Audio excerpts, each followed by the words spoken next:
Hey guys, what's up? I'm Erin and welcome back to the channel. The luxury goods market is surging right now, which is kind of interesting given our economy. Inflation, while slowly coming down, seems to remain at pretty darn high levels. You hear consumers talking about how hard it is to make their dollar stretch with these rising costs, and you hear about consumers cutting back in a lot of areas and reducing their spending. And honestly, the economy is still kind of on shaky ground as we head into 2023. Will a recession hit? Everything's a little bit unknown right now. And during tough economic times, what you generally see is that spending declines in those discretionary areas, in those non-essentials. And luxury goods are definitely non-essentials. Like maybe you need a car, but you don't need a BMW. Perhaps you could go for a more economical Toyota. And maybe you need a watch, but you could easily find one for a couple $100s, or you could go the luxury route and get one for several $1,000s. But they both tell time. But despite all those headaches and hardships being reported about the economy, the luxury goods market is having a record-setting year. The sale of luxury goods is up and surging in almost every category. Think personal items like jewelry, apparel, handbags are all up at least 22%. Even luxury cars are setting records. According to the annual luxury study by Bain & Company, consumption is back at pre-crisis levels, but it is also a rebirth since there is a new customer base that is younger, and some pockets of consumers that have been unlocked during COVID are here to stay and growing, like subcultures and ethnic groups in the US. When the pandemic first hit, sales of practically everything in every category took a hit, including luxury goods. But as the pandemic wore on, sales started to uptick and demand surged to new levels. I think we can all remember the frustrations with the supply chain issues as demand rose. But out of the pandemic kind of came this YOLO attitude, and you only live once, so why not spend on nice things? And while it's true that the wealthy are huge consumers of luxury goods, they have a lot of discretionary income to work with and aren't as sensitive to the rising costs caused by inflation. The surge in demand of luxury goods is actually being driven by younger generations. Think Gen Z and millennials, many of which have very traditional jobs and very traditional incomes. In fact, those aged 19 to 25 now make up 20% of the market for luxury buyers. Well, the first thought might be, how can they afford thousands of dollars for these luxury goods, for a handbag, for a watch, or whatever it is they're buying?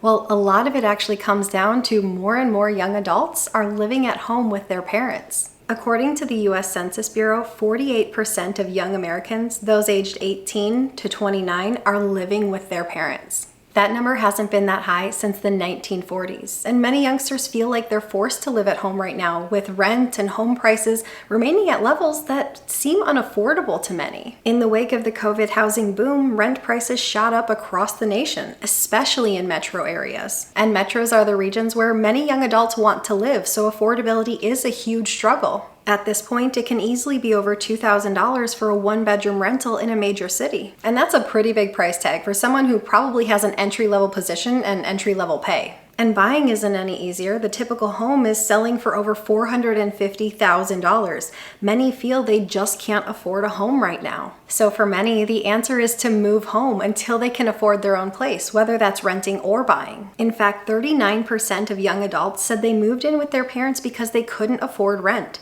And 68% say they would move out if they made more money. But when you move back in with mom and dad, let's say you have a college degree and a salary of $55,000. Suddenly you might find yourself in a position where you have several thousands of dollars in discretionary money each and every month. If you don't have to pay towards a rent or a mortgage, traditionally you have very little in the way of expenses outside that.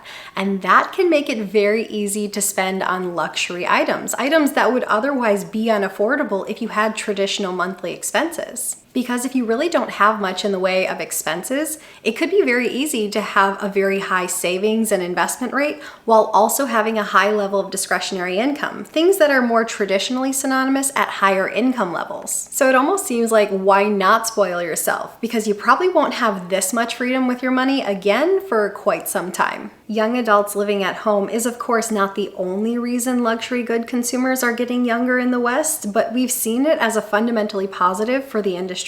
It also helps that as many young adults live at home longer, they are choosing to delay the age at which they get married. The average age for marriage is the highest it's ever been. Because once you get married, buy a home, have kids, life gets exponentially more expensive. You have more obligations.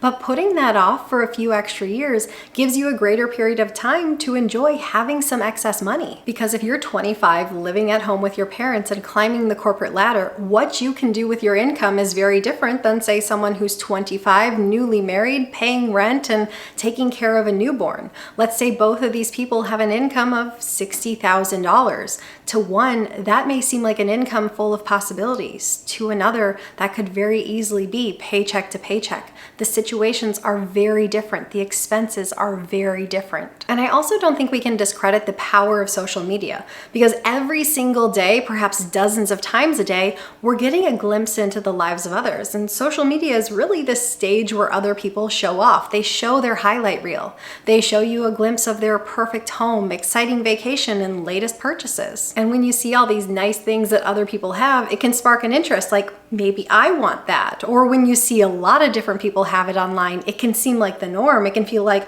everyone's buying that, so why shouldn't I?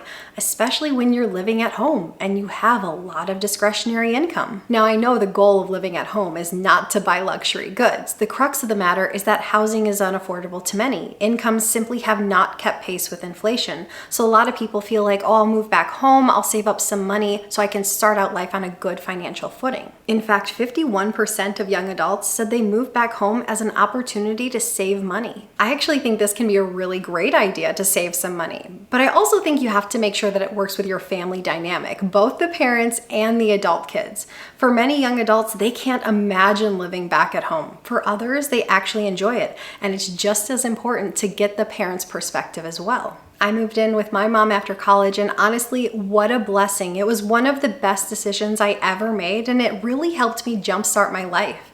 My brother and I are kind of far apart in age. He moved out when I was 13. So from that point on, it was really just my mom and I, and we kind of became this little duo, and we became best friends. For me, moving back home after college was motivated by a couple factors. One was health issues, and the other was financial.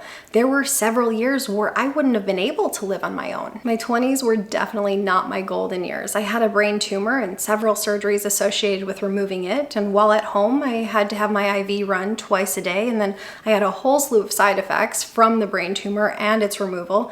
To put it nicely would be to say that my 20s were awful, and through it all, my mom took care of me. There was just no way I could have lived on my own. At the same time, living at home allowed me to start my career and work side hustles and save practically my entire income. My expenses were never more than a couple $100s a month, so there were times when I was able to save $50,000 a year. If you can save like that at a young age, that can absolutely be life-changing for your future. There is no doubt about it.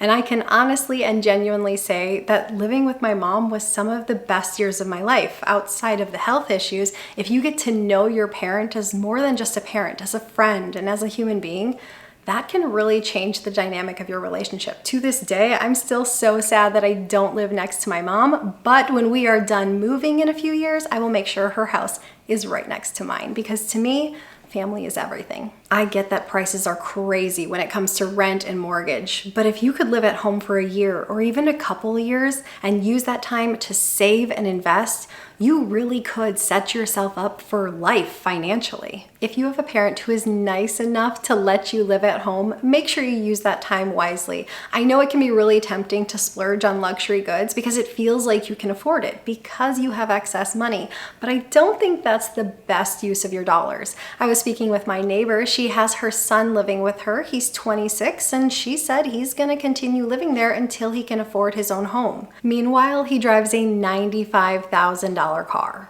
Yes, that's an extreme example, but it's real, and I see it every time I walk out my front door. If you want to splurge on yourself every once in a while because you have excess discretionary income, go for it. You have to enjoy your life. But if you have the opportunity to live at home, I would really take that as the time to turbocharge my savings and my investments. I feel like young adults living at home right now are kind of split into two categories. You have those who are using it as a time to save aggressively and get ahead financially. But then you have those on the other side of the spectrum who are using it as a time to kind of live it up a little bit and buy things that would otherwise be out of their realm of affordability. So if you have the time, make the most of it. It really could change your life. Think about what you want your life to look like a couple decades down the road. Those luxury items, they're probably not all that life-changing anyhow. What do you guys think about luxury goods? Do you splurge or do you save? Let me know in a comment down below. I post new videos every single week. If you got anything at all out of this one, please give it a like. If you're new here, please consider subscribing, or if you know of someone who might get something out of this type of content, please consider sharing. I'll see you soon. Bye.